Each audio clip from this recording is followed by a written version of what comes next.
Fala pessoal, tudo bem com vocês? Meu nome é Francisco de Assis Júnior, eu sou cirurgião dentista e também sou acadêmico de medicina na reta final do curso. E as áreas que eu gosto muito de estudar são endocrinologia, que são os hormônios do nosso corpo. E hoje eu quero falar com vocês sobre a tireoide, que é um órgão em forma de borboleta que fica aqui nessa região. Eu costumo atribuir à tireoide o nome de gerente, porque ela gerencia várias funções do nosso corpo. E ela recebe ordens do patrão, que está aqui no nosso sistema nervoso central. Então, o que é que eu vou falar da tireoide? Eu vou falar, gente, qual é a função da tireoide, o que é que ela faz no nosso corpo, como é que ela funciona, e a partir do entendimento como é que ela funciona, a gente vai entender quais são os problemas da tireoide e como tratá-los, tá certo? Mas antes disso, eu vou pedir para você se inscrever no meu canal para que você não perca mais nenhum conteúdo a partir de hoje, e curte esse vídeo se você acha que é um vídeo relevante, interessante, que mais pessoas têm que saber sobre esse assunto, e aí o YouTube entrega para essas pessoas que estão interessadas em saber mais sobre isso, certo? E agora, vamos às informações. Vamos entender, gente, como é que funciona a nossa tireoide, tá certo? A tireoide, gente, como eu já expliquei para vocês, é um órgão em forma de borboleta que está aqui nessa região. Ela recebe uma ordem de um patrão, que está lá no sistema nervoso central. Então, o hipotálamo libera o TRH, que vai estimular a hipófise a liberar o TSH. TSH é um hormônio que vai mandar a tireoide trabalhar. Então, é como se o TSH fosse a mensagem do patrão, que vai chegar para a tireoide e vai dizer: tireoide, trabalhe, estamos precisando dos seus hormônios. Então a tireoide vai pegar da corrente sanguínea iodo e sódio. Então os hormônios que a tireoide produz vão ser o T3, T4 e também a calcitonina. E o que é que esses hormônios fazem? Eles participam de uma série de funções do nosso corpo. Entre as funções vão ser regulação do metabolismo, funções da pele, cicatrização de pele, metabolismo de pele, funções cardiovasculares, então vai aumentar ou diminuir o ritmo cardíaco. Participa também das questões das células germinativas, do sistema reprodutor feminino e masculino, mas até do sistema nervoso central também, de maturação de células do sistema nervoso central. Então a tireoide participa de muita coisa do nosso corpo. Então quando há deficiência de hormônios tireoidianos, pode mexer com todo o nosso corpo. Então, basicamente, os hormônios T3 e T4 são o que vão regular todo o metabolismo. E eles vão ser produzidos a partir do iodo e do sódio, que está na corrente sanguínea. Dentro da tireoide, eles vão ser transformados em dois hormônios, que são o T3 e o T4, e também a calcitonina, que vai regular, basicamente, o metabolismo de cálcio no nosso corpo, que também é muito importante para a saúde dos ossos, entre outras funções do nosso corpo. E o que seria um hipotireoidismo, que é uma disfunção da tireoide? Então vamos imaginar uma situação: o TSH está equilibrado, T3 e T4 estão equilibrados, está tudo funcionando harmoniosamente. Mas de repente, por alguma situação, as principais situações são tireoidite de Hashimoto, que pode produzir autoanticorpos contra a própria tireoide, e aí a tireoide ficar sem função, ficar com a função debilitada, e aí ela não produz os hormônios naturalmente, o T3 e T4, fica com dificuldade de produzir esses hormônios até parar de produzir eles. Ou, hoje, mais raramente, uma baixa de iodo, porque naturalmente o sal é suplementado com iodo. Você vê lá na embalagem do sal iodado, para justamente não ter essa baixa de iodo. Então, quando tem essas deficiências, a tireoide pode não produzir hormônios como deveria, ou parar de produzir esses hormônios. Então, logo no sangue, vai começar a ter uma baixa dos hormônios tireoidianos, que são o T3 e T4. Certo? E esse T3 e T4, quando está baixo, vai mandar uma mensagem para o cérebro, O cérebro vai lá, a hipófise vai dizer: gente, por que tem tão pouco T3 e T4? Vou mandar mais TSH para a tireoide trabalhar. Lembra que o TSH é o mensageiro do sistema nervoso central, que é o patrão, que vai mandar o gerente trabalhar? Então, quando tem pouco T3 e T4, a hipófise libera mais TSH, como se estivesse gritando com a tireoide: tireoide, trabalhe mais, que tem pouco hormônio. Aumenta essa produção aí. Então, quando você vê um aumento de TSH e uma baixa de T3 e T4, você já começa a desconfiar de um possível hipotireoidismo. Agora, gente, os hormônios tireoidianos, eles podem demorar para baixar até 2 meses, porque existe um reservatório desses hormônios na tireoide. Então, por mais que ela não esteja produzindo mais, ainda existe um reservatório que vai, segurando, os níveis desses hormônios por até 2 meses, que é quando as pessoas podem começar a sentir os sintomas do hipotireoidismo. E o que é qual a diferença do T3 para o T4? Normalmente, gente, a forma mais ativa do hormônio é o T3. O T4 é uma forma inativa, mas só que o T4 tem um tempo meia-vida maior, então o T4 pode durar até 7 dias. Já o T3 dura pouco tempo, algo em torno de 24 horas ou menos que isso. Então, imagine se a gente só tivesse o T3, como seria inviável, ele dura muito pouco. Então, o T4, ele serve para isso, ele dura mais tempo. Quando é necessário do T3, ele é convertido em T3 e a gente utiliza o T3, que é a forma ativa desse hormônio. Então, digamos, né, o T3 e o T4 estão em baixa, o TSH está aumentando. O problema, gente, é que por ter uma disfunção na tireoide, mesmo o TSH aumentando, a tireoide não produz mais T3 e T4. E aí fica esse processo, né? Aumenta TSH, T3 e T4 não aumenta. Aumenta TSH e T3 e T4 não aumenta. Aí quando você vai pegar os exames do paciente, você vê o TSH lá em cima. Aí quando você vai ver o T3 e T4, está lá embaixo. Então, isso é clássico de um hipotireoidismo. E qual que seria, gente, o tratamento de um hipotireoidismo? Já que os hormônios do hipotireoidismo, né, no hipotireoidismo, T3 e T4 estão em baixa, a gente vai dar para o paciente o hormônio T4. Lembra que o T4 é um hormônio de forma ativa mais duradoura, né? Um hormônio que dura mais tempo. Então, se ele dura mais tempo, a gente dá ele para o paciente. Quando o paciente precisar do T3, o T4 vai ser convertido em T3 por uma enzima chamada deiodinase. E aí essa enzima vai converter o T4 em T3 para ser utilizado na sua forma ativa para desempenhar uma série de funções que o nosso corpo tem. Metabolismo da pele, produzir células germinativas, o nosso metabolismo, funções cardíacas, né, batimentos cardíacos, entre outras funções. E quais seriam, gente, os sintomas de um hipotireoidismo? Então, no hipotireoidismo, a pessoa pode se sentir mais sonolenta, mais cansada, pode ter o que nós chamamos de mixedema, que é acúmulo de fluidos por todo o corpo. Então, pode acumular fluidos na língua, pode acumular fluidos na região das pernas. Então, esse acúmulo de fluidos, esse mixedema, faz com que a pessoa pense que ela está mais pesada, mas na verdade é pelo acúmulo de fluidos. Então, a mulher ou a pessoa pode ter mais sintomas depressivos, pode ficar mais deprimida. Então, o sistema gastrointestinal pode ficar mais lento, então pode diminuir o número de idas ao banheiro, né? Pode ter uma alteração na força de contração e nos batimentos cardíacos, pode ter dificuldade de cicatrização, unhas fracas e quebradiças, perda de cabelo, queda de cabelo, alteração da cor da pele, porque os hormônios tireoidianos também regularizam o metabolismo da vitamina A, o turnover celular da pele. Então, pode perceber tudo isso também como sintomas do hipotireoidismo. Aí, nesses casos, deve buscar, né, ajuda de um endocrinologista. Os hormônios tireoidianos, gente, também podem interferir na questão da menstruação. Então, a mulher pode ter alterações nos ciclos menstruais, inclusive dificuldade em engravidar. E se a mulher tiver hipotireoidismo durante a gravidez, ele deve ser tratado o mais precocemente possível, senão isso pode prejudicar o bebê, tá certo? Agora que vocês entenderam o hipotireoidismo, vamos falar do hipertireoidismo, que é o contrário do hipotireoidismo. Já no hipertireoidismo, a tireoide está funcionando demais. Normalmente é por uma doença chamada doença de Graves. Essa doença de Graves, ela produz uma substância, né, que é o TRAB-TSH, e esse TRAB-TSH vai se ligar lá no receptor da tireoide, mandando ela trabalhar sem parar. Então, mesmo que a tireoide produza diversos hormônios tireoidianos, então tem muito T3 e T4, chega o feedback para a hipófise não libera o TSH, mas esse TRAB-TSH está ligado na tireoide. E aí, o TRAB-TSH da doença de Graves. E aí, mesmo assim que a hipófise não mande trabalhar, a tireoide trabalha sem parar.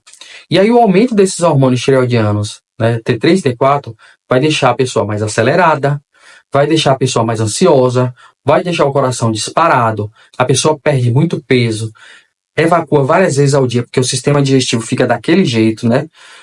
Pode ter exoftalmia, que é o globo ocular saltado para fora.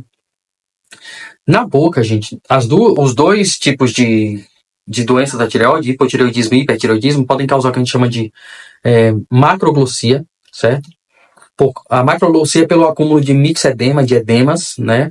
E pelo acúmulo de glicosaminoglicanos, que são substâncias que são relacionadas com inflamação e também com líquen plano, que pode gerar desconforto na região da língua, da boca das pessoas, certo?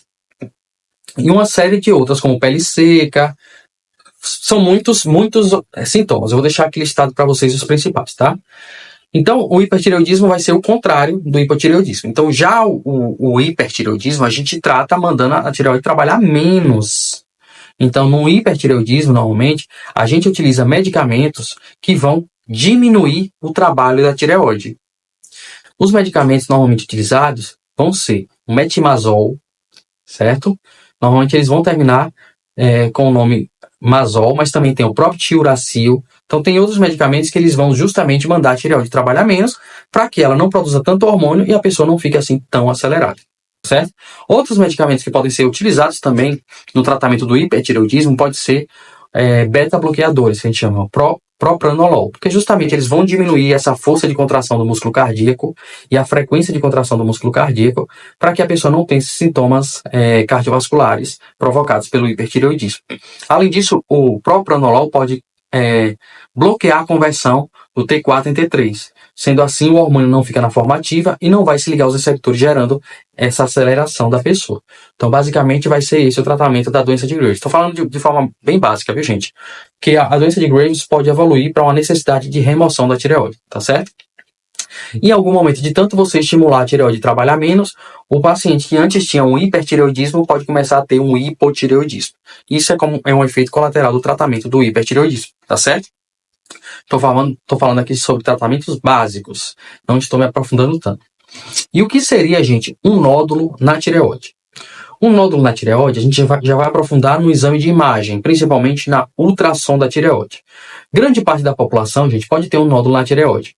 Ele é descoberto normalmente nesses exames de rotina de ultrassom. A partir da identificação de um nódulo na tireoide, a gente vai classificar eles pelo sistema de classificação chamado TIRADS. E o que é que esse sistema de classificação vai levar em consideração? Basicamente, gente, o exame TIRADS vai levar em consideração algumas características dos nódulos, como, por exemplo, composição do nódulo. Então, qual é uma composição? Ele tem material calcificado, tem um material mais líquido, então isso vai ser avaliado. Ecogenicidade, isso é um termo relacionado a ultrassom.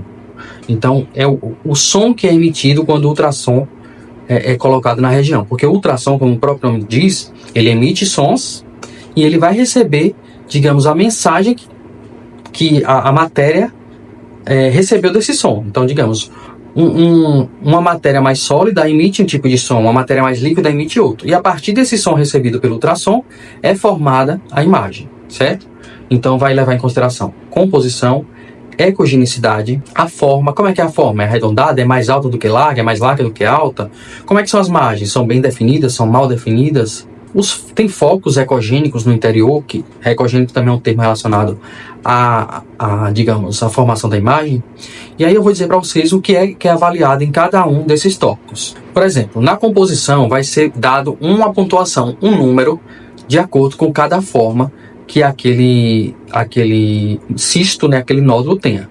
Então, por exemplo, ele é cístico ou quase completamente cístico. O que é cístico? É uma cavidade patológica revestida por epitélio que normalmente tem líquido no seu interior. Então, ele é cístico ou quase completamente cístico se for a nota é 0. Ele é espongiforme, tem um aspecto semelhante à esponja, né? Pensa numa esponja de cozinha, né? De lava-prato. Então ele tem aquele aspecto. Se for espongiforme, a nota é 0 também. Ele é misto, ou seja, parte cístico e parte sólido cístico. Lembra que é uma cavidade revestida por epitélio que tem um conteúdo basicamente líquido no seu interior. E sólido, ele é todo duro, certo? Digamos assim, material sólido. Então ele é metade cístico, metade sólido. Aí vai ter uma pontuação 1. E ele é quase todo sólido, aí a pontuação 2. No final vocês vão entender o que significa essa pontuação. Então aí, na questão da composição, foi dada essa pontuação. Aí a gente vai para o próximo tópico. No próximo tópico a gente vai avaliar o termo de ecogenicidade, que é relacionado aos termos de ultrassom, como eu falei para vocês. Então anecoico é nota 0, certo? Hiperecóica ou isoecóica. Hiperecóica é o quê? É mais branco do que preto, certo? E isoecóica, tipo, as cores são semelhantes. Então aí vai ser nota 1. Hipoecóico é mais escuro do que o tecido ao redor, nota 2. Muito hipoecóico é muito mais escuro do que o tecido ao redor, aí nota 3, tá certo? Como é que a gente diferencia um hipoecóico de um anecoico? O anecoico é como se, digamos, não emite som. É como se fosse uma estrutura sem grandes significados. Já o hipoecóico, ela tem uma estrutura lá, mas ele tem a densidade mais baixa do que o tecido ao redor. Por isso que a pontuação dele é maior, certo? A forma, ele é mais largo do que alto se for nota 0. Se ele for mais alto do que largo, a nota é 3. As margens são as bordas do nódulo. Então, é uma margem suave, nota 0. É mal definida, a nota ainda é 0. É lobulado, lóbulos, várias bolinhas, digamos, ou irregular, a nota já aumenta, é 2. Extensão extratireoidiana, ou seja, sai da tireoide, aí a nota já é 3. Os focos ecogênicos. Não tem focos ecogênicos dentro do nódulo, nota 0. Tem macrocalcificações, calcificações dentro do nódulo, que modifica a densidade no ultrassom, nota 1. Tem calcificações periféricas, nota 2. Periféricas é mais na extremidade. Tem focos ecogênicos pontuados, nota 3. Então, a partir disso aí, gente, você vai somar todas essas notas que você deu e você vai chegar no número. Quando você chega nesse número, aí você vai dar a classificação de T-HADS. Depois de todas essas pontuações individuais, você vai somá-las, né? Se a pontuação depois de somada foi 0, significa que esse nódulo é T-HADS 1. E o que é que significa o T-HADS 1? É um nódulo benigno, não precisa fazer a punção, que é a punção aspirativa por agulha fina, e o risco de malignidade é de 0,3%, muito baixo, certo? Então, é um nódulo que só precisa ser acompanhado. Se depois de todas essas somas a pontuação deu 2 pontos, aí a gente chama de T-HADS 2. Então, sem suspeitas de malignidade e também não precisa do PAF, que é a punção aspirativa por agulha fina. O risco de ser maligno, de ser um câncer, é de 1,5%. Ainda é muito baixo, certo? Se a soma de cada um daqueles critérios deu 3 pontos, aí é T-HADS 3. T-HADS 3 significa que é pouco suspeito, mas aí já tem outras condutas clínicas, como por exemplo, se esse nódulo tem mais de 2,5 cm, é indicado que façam uma punção aspirativa por agulha fina, se ele tiver mais de 2,5 cm. Se ele tiver 1,5 cm, é só acompanhar, certo? Mais de 2,5 cm, tem que fazer a punção por agulha fina. O risco de ser maligno, de ser um câncer, é de 4,8% para o T-HADS 3. Se a soma daqueles critérios deu entre 4 e 6 pontos, é o T-HADS 4. No T-HADS 4 também a conduta muda. Já é moderadamente suspeito. Então, se o nódulo tem maior do que 1,5 cm, ou seja, já é 1 cm a menos do que o T-HADS 3, certo? Se ele é maior do que 1,5 cm, já é indicado a punção aspirativa por agulha fina. Se tem mais do que 1 cm, você só acompanha. O risco de malignidade é de 9,1%. Se for 7 pontos ou mais, aquelas somas individuais, é o T-HADS 5. E os critérios clínicos do T-HADS 5 são: é um nódulo altamente suspeito. Se ele tem mais de 1 centímetro, você faz a punção aspirativa por agulha fina. Ou seja, já diminuiu meio centímetro com relação ao T-HADS 4. Se tem menos do que 0,5 centímetros, você somente acompanha. Então, essas são as indicações clínicas com base nos critérios de T-HADS que foram estabelecidos após a análise de ultrassom de cada um dos nódulos. Além disso, gente, pode ser feita uma cintilografia desses nódulos quando o paciente tem hipertireoidismo. Então, a gente vai observar se esse nódulo é um nódulo quente, ou seja, um nódulo produtor de hormônio, por exemplo. Então, esse nódulo, além da sua tireoide estar produzindo hormônio, esse nódulo também está. E aí o nódulo não responde ao TSH. E aí ele produz hormônio e a pessoa também fica com hipertireoidismo provocado por esse nódulo. Então, também pode ser feita a cintilografia para fazer essas análises, tá certo? Então, gente, eu espero que eu tenha esclarecido as questões das disfunções tireoidianas para vocês de uma forma mais básica e sucinta. Então, sempre que tiverem dúvidas com relação a isso, podem consultar um médico, por exemplo, um médico do posto de saúde, certo? Um médico clínico, mas o médico que trata a tireoide é o endocrinologista, tá certo? Se as pessoas não tiverem acesso imediatamente ao endocrinologista, o médico clínico já consegue manejar. O tratamento do hipotireoidismo é com a reposição hormonal, que é com T4.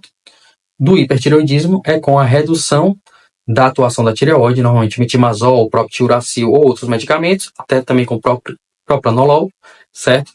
E dependendo de se tem nódulo na tireoide, cada um vai ter seu critério clínico e em alguns casos pode ser indicada também a retirada da tireoide, tá certo?